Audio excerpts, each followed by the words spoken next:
سوال ہے کہ جب ہم کسی کو گالی دیتے ہیں تو کیا ہماری نیکیوں کو اس کی گالی دینے والے شخص کے نام اعمال میں لکھ دیا جاتا ہے؟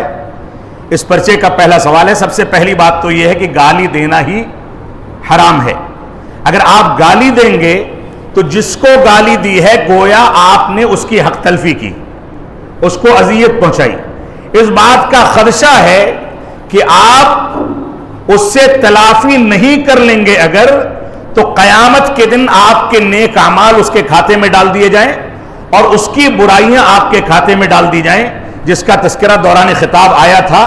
یہ وبال ہم کو قیامت کے دن دیکھنا پڑ سکتا ہے، لہذا اپنے زبانوں کو لگام دیجئے۔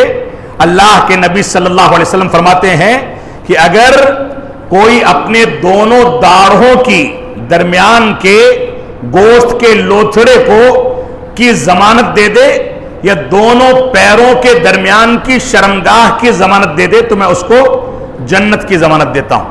یہ دو چیزیں ایسی ہیں جو انسان کو جہنم تک لے جاتی، لہذا زبانوں کو لگام دینا یہ ہماری ذمہ داری ہے۔